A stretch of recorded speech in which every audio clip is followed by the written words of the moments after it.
Welcome. Thank y'all for coming. This is the Daily Mail editorial board meeting with the candidates for the West Virginia State Senate District 8. We will let the candidates introduce themselves after our Daily Mail staffers here introduce themselves.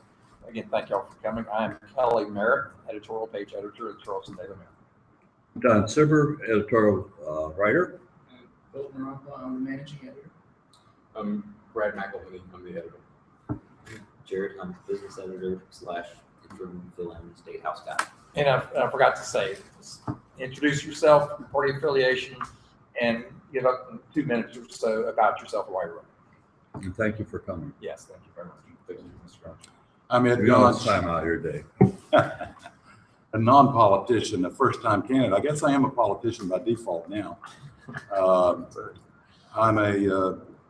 about a 50-year resident of Kanawha County, the city of Charleston. I live in Charleston now. I'm running as a Republican in the 8th Senatorial District. I'm married to Marilyn, who for almost 48 years next month, or a month after next. And I have 2 children, 5 grandchildren. I was in business in the Kanawha Valley and the other parts of West Virginia for about 40 years, insurance business. I owned Carson Insurance Agency, which is now BB&T Carson. I'm a graduate of West Virginia State now University with a double major in that's my daughter, in political science and economics. I'm running because I just am tired of seeing the dysfunction in government. I'm tired of seeing government for the government, by the government.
both sides of the aisle. So in order to make those changes, I feel I have been doing that, and that's why I'm asking for another opportunity. I have enjoyed this race, though, immensely.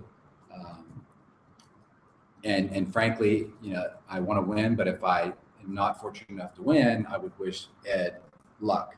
And then I'd want to have him buy me lunch in about a year so we can talk about the realities of what it's like in the legislature.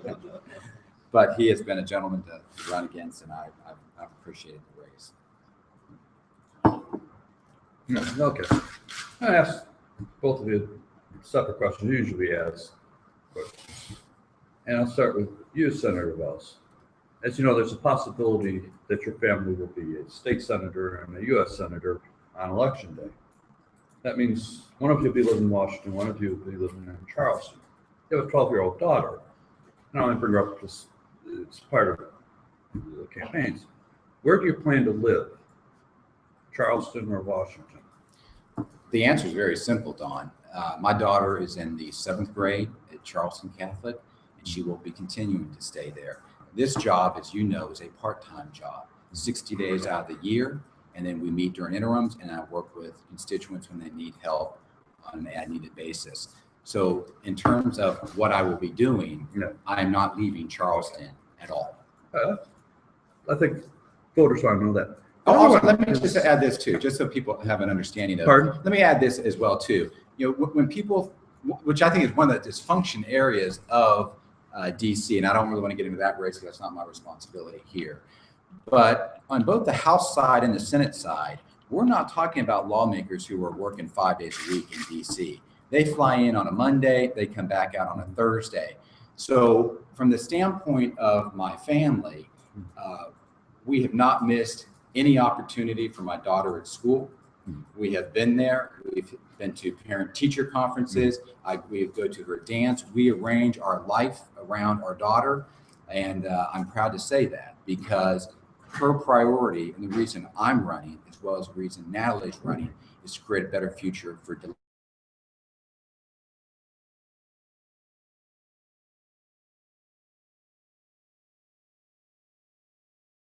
districts in the House.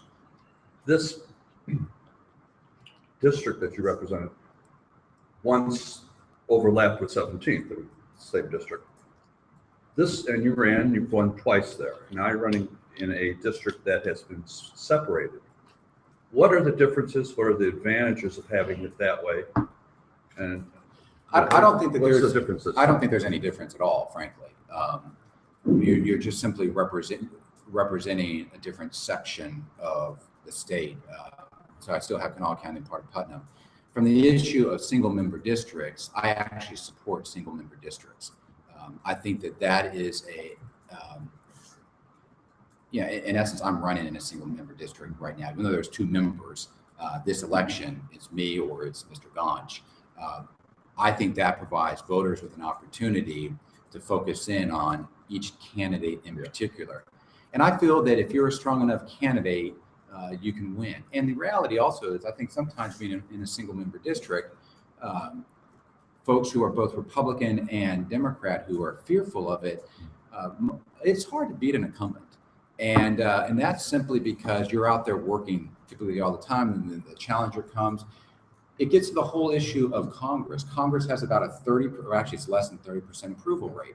But when you ask them, but what about your member of Congress? It's always high. Yeah. So I think a single member district actually serves the people of West Virginia. And I want to make this clear. That's just the House. We like to double because it's like the states do. You have 2 senators for each district.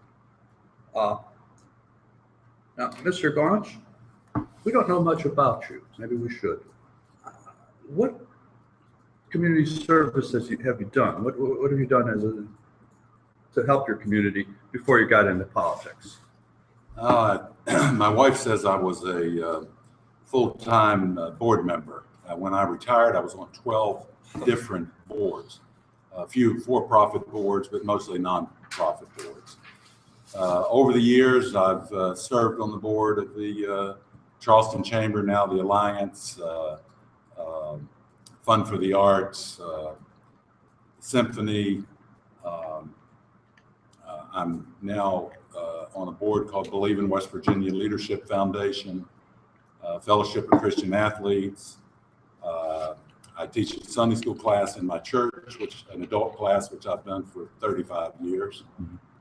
Probably my biggest source of joy right now. What else? I've been part of the West Virginia Chamber. I served on the board at 4 different. I continue to serve at West Virginia State, my alma mater. I was on the board at Alderson Broadus. I was on the board at King College, where my daughter graduated from. Numerous civic activities. So as a retiree, do you have time for this job? I've honed it down to things I'm passionate about right now, and I can do that fine. Okay. I want to ask about a subject which you're well known for and you brought up as well. And I'll start with you, Senator Wells. But education. Obviously, for West Virginia to have a strong future, strong workforce, we need a good education system. I think the number in higher education, we need another 18,000 graduates later this decade.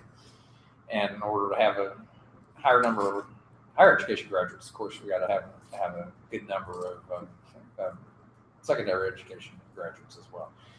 Just again, you got a background in it, but you see you're vice chair of the education committee.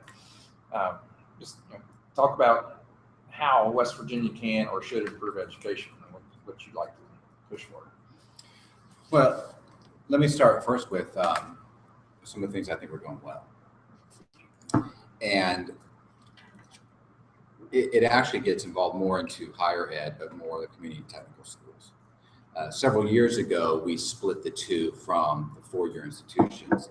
What we were finding was that a West Virginia State University college at the time was sucking, for lack of a better word, resources from the community and technical school.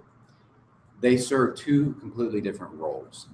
And the legislature believed that the community and technical schools serve as a better opportunity to get people into the workforce. So we split those. And we have seen some of those opportunities start to show themselves. And I can provide a list of the editorial board later if you'd like, of companies throughout the state who are going to community and technical schools and saying, I'll use natural gas as an example up because Pierpont is doing it up in Fairmont, and saying, here's what we need in our employees and the skill sets, and we will help you get there, help develop a curriculum for us, and they're doing that. It is providing an opportunity to educate students for good paying jobs, have benefits, to be trained and into the workforce. We also changed, and I think for the better from the funding standpoint, and it's only going to be 5% of the funding, that requires our four-year institutions to show success in order to receive some funding. And I think that's the right approach as well too. My personal belief is the Promise Scholarship, we lose, I think it's about 45% of Promise Scholars. So they get the award for their freshman year, but they don't make it 4 years through. They lose their award.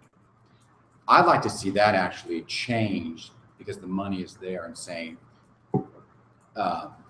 Brad, you did not qualify for the Promise Scholarship, but during your first couple of years in college, you met every standard that a Promise Scholar had to do. Why can't the state come back and you reapply and say, I'm meeting the standards, can I continue on?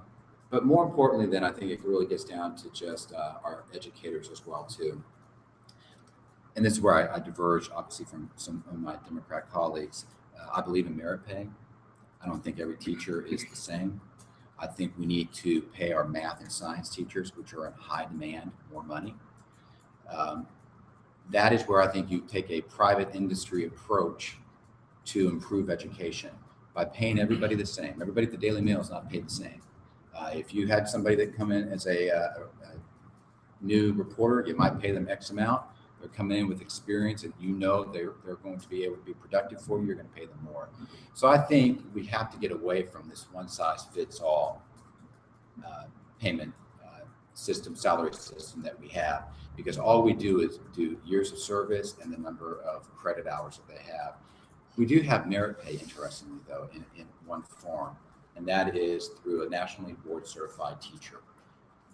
The studies have indicated that there is between about a 5 to 8% increase in student achievement for those teachers who are nationally board certified. It's a rigorous process to become certified. We do pay you more each year when you have that certification. So those are some of the aspects that I think we need to be working on. But change is not easy in any organization, but to me, if you want to make the investment that we need, and I think education is critical for West Virginia's success, we have to look at the way that we're doing things and begin making some serious changes. Education in general. It's a huge issue. It's a hugely important issue. It's a huge problem. Last time I looked, the state by some organization was ranked 47th, our education system, which is not unusual.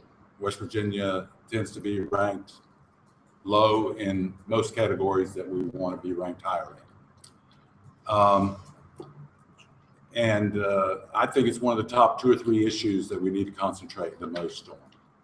We do have a model, I think. The 2 of the worst performing schools in the state are in our district, in the west side of Charleston. And when I look at it, I ask why? Why is it that way? Well, there are lots of cultural reasons.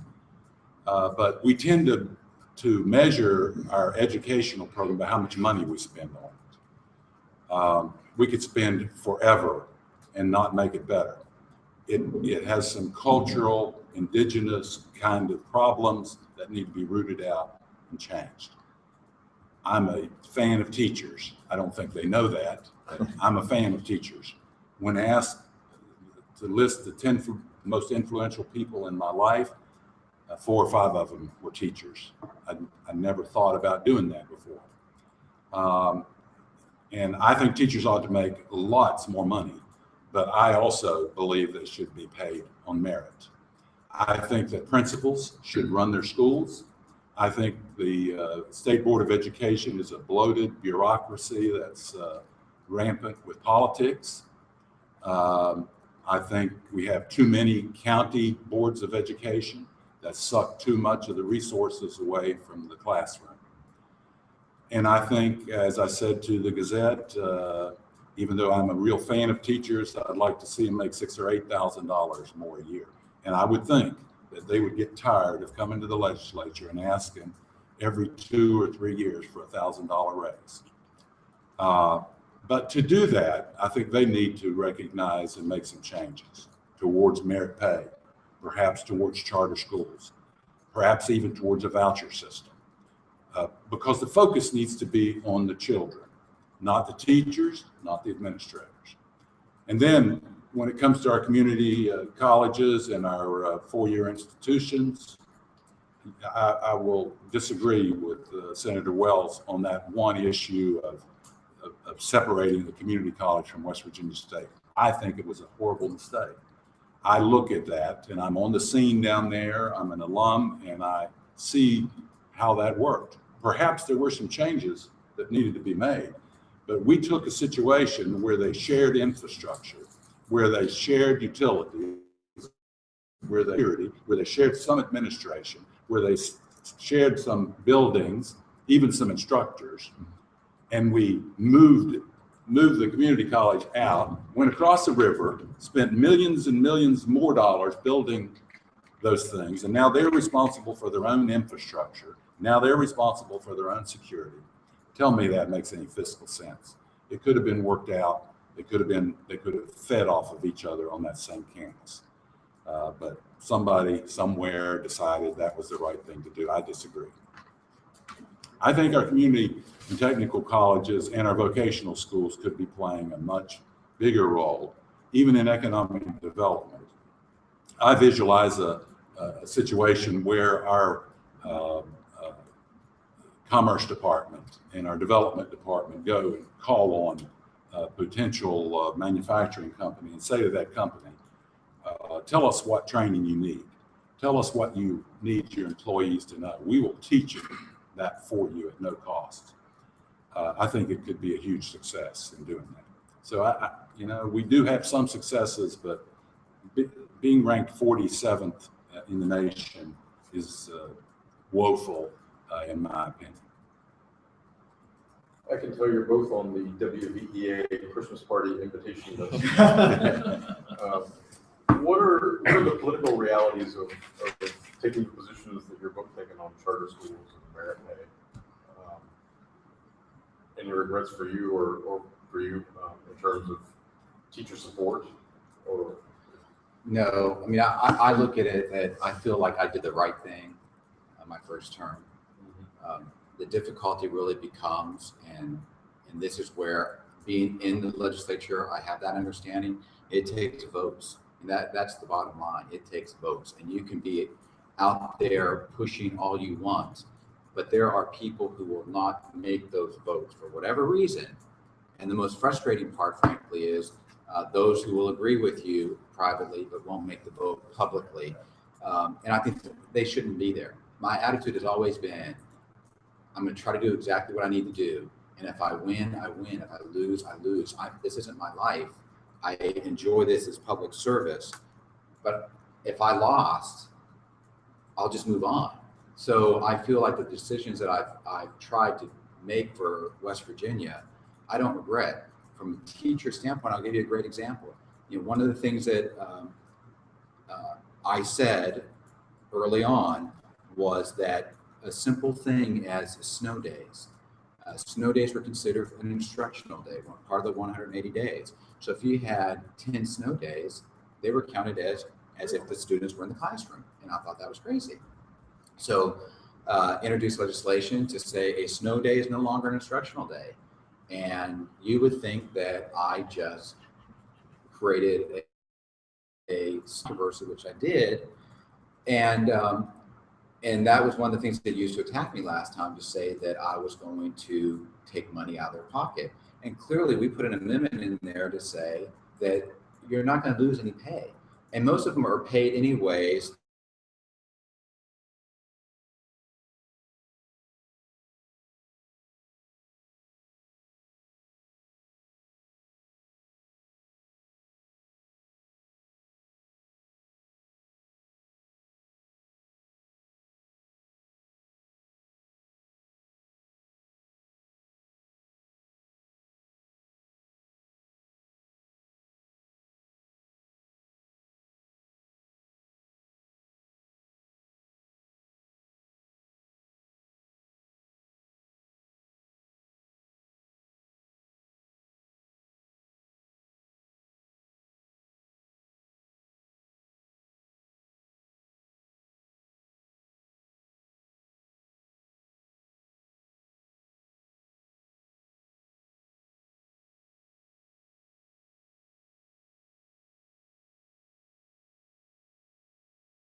There are some really terrific professional school teachers in the state. And truthfully, they deserve better. Senator Wells brought up the reform bill. And all the time when he was talking about charter schools as a private citizen, I was applauding him. I was saying, go, go, go. And we share that. But as I've told him before, the only thing I would have done differently, he was the lightning rod. There wasn't a group of people acting as the lightning rod. And if I had been him, I would have had a coalition doing that hard work. And then when we got to the bill to reform the education system, we spent, I'm sure, I don't know how much, you know how much we spent on the consultant, $40 million, 40-some million dollars for No, consultants. it's less than that. It's like about 4 to 6 million. 4 to 6, whatever it was too much, because it went the way of almost every other consultant we hire. We hire them, they do a report, and then the report gets shelved. In this case, I said, instead of starting at 85% of the good things the reform package called for, they started at maybe 40% and settled for 15 or 20. And instead of pushing for 85 and settling for 60 maybe.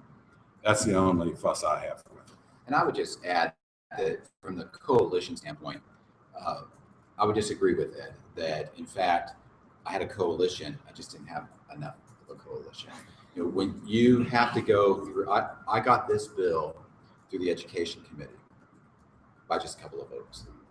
Then it moved to the finance committee, and I barely got that out, a couple votes. The reality was, once it hit the floor, not everybody sees that bill in those two committees. I didn't have the votes to pass it. My regret, I will say, is I should have just forced the vote anyways and let it fail, versus recommitting it back into education committee. Would I do it over again? I would say vote, let it fail. But that's just the reality, that you need the votes, and you can build coalitions. And unfortunately, I like to tell people, in my word, you can take it to the bank. I'm not always right. I make mistakes. But if I'm going to support you, I will support you. And what happens in that particular issue is that somebody's like, yeah, I'm for you. And then all of a sudden they just get emails and phone calls. And the next thing you know, their backbone is not there. And that's upsetting to me, because I just believe that to be a leader, you have to be willing to put everything on the table. And I just felt like I did the right thing, but at the end of the day, I just did not have the votes. And that you can't do anything if you don't have the votes. So essentially what you just said, that was your first, so you were seeking your third term, is that correct? That's correct. You had no political experience before this, is that correct? That's correct. I lost my question. Would you consider, you said you would have gone ahead and forced a vote? Consider that a rookie mistake? It was your first term, now you know better. Yes, because I think I think that the responsibility when you're in elected office is to cast votes. And for folks who cover the legislature, Jerry would know this firsthand too. One thing, a game that I have never played, and it's played on both sides of the aisle, is you take a walk in a committee and not vote. I've never done that. I may not have been in a committee meeting to vote because I'm in another meeting, because sometimes the committee meetings overlap. But when there's a difficult vote and my stomach is churning because I have to make a vote and I'm going to tick people off one way or the other, I'm there to make a vote. That's what I'm paid to do. And there were members of my own party at times, as well as some Republicans, who on the charter schools bill purposely were not in the committee meeting so they didn't have to vote. And I just won't do that. And so was a rookie mistake? Absolutely. And I feel that now, I don't care if you're uncomfortable, that's what you're there for.